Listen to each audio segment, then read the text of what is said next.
Why, hello there, and welcome to the Rock Gut Review. My name is Ed, and today we're drinking a little bit of Whistlepig Piggyback. I'm excited to try this one. This is obviously from Whistlepig. Whistlepig is famous for having a farm up in Vermont where they are distilling their own rye whiskey. They're also mixing that with source whiskey from Alberta. But this particular bottling is a tribute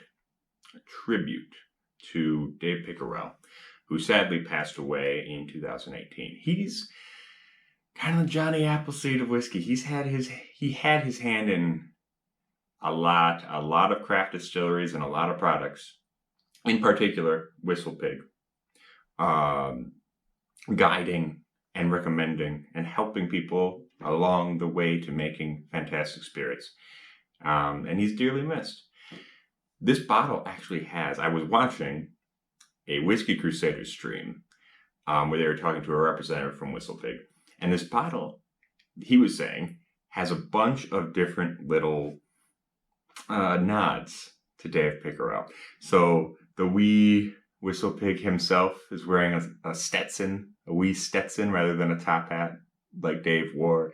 The proof is 96.56. 1956 was the year of Dave's birth. They have his birth year and death year up here on the neck. It's a fun little tribute. This is really designed as a cocktail whiskey to a certain extent. So I'm going to do it neat today. I'm going to do a neat review. Then I think we're going to have it in a Manhattan in part 2. We're going to do a second video. We're going to see how this stands up in Manhattan. So yeah, that should be fun. Now, on the surface, this sounds exactly like I would want from a rye. Pot distilled, 6 years old, average age is probably like 7.5, something like that. Char 3 on the barrels. So that's pretty standard. If you go any higher, you start to strip out some of those nice spicy flavors I like.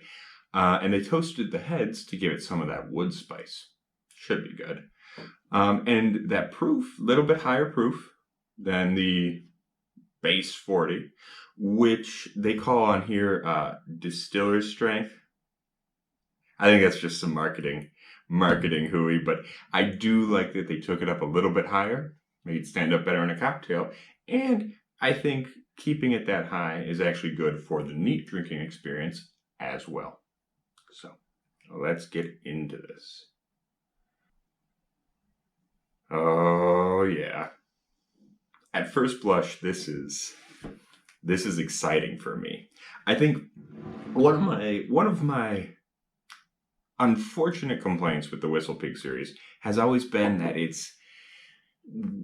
has a lot of complexity. It doesn't have that raw punch, that kick your teeth in, take no prisoners, go for it kind of rye levels that I love. But I think this bottling may have rectified that issue for me.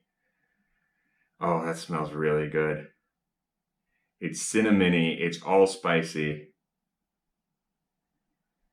It's a little figgy, it's a little eucalyptusy. I mean, it's kind of hitting a lot of the big best of rye notes that I really like. A little pepper. A touch of something like a tartar fruit. Something fruity. There's a slight fruitiness there, but it pairs really well with a lot of that vegetal spiciness. Yeah, that's pretty damn good. Pretty damn good, especially that finish. Unfortunately, I don't have any Oreos in the house. I haven't bought Oreos in a minute. Just too bad. We're going to have to go back and do a full Oreo episode just to catch all the ryes we missed. But the finish on that is especially nice. It does have a little bit of dill. Maybe a touch of the black licorice, but it's mostly just pepper. There's caramel, there's pepper, there's kind of like a strawberry pastry kind of thing at the front. It's a sweeter thing. There's a sweeter flavor at the front, and then it fades into that big, bold flavor. Tempered a little bit with a touch of carameliness, which I have to imagine is the barrel influence. Yeah, this is really good.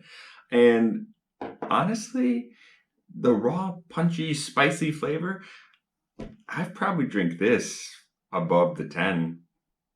I don't know, the 10 is similar, but I think the 10 is a little bit more subdued, a little bit more of that wood influence.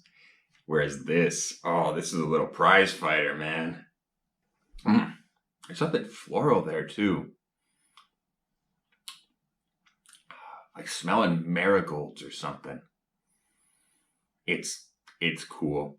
It's really cool. I am super happy with this purchase. And I dare say it may be my favorite Whistlepig out of the bunch, which is good because it's also the cheapest Whistlepig out of the bunch. So that works out for me. But until next time, make sure to comment below. Tell me what your favorite Pickerrel influenced whiskey was. Also, if you haven't subscribed already, please do that. Hit the little bell so you know when we're doing stuff. Like the video because it really does help us out. And most importantly, stay rotten.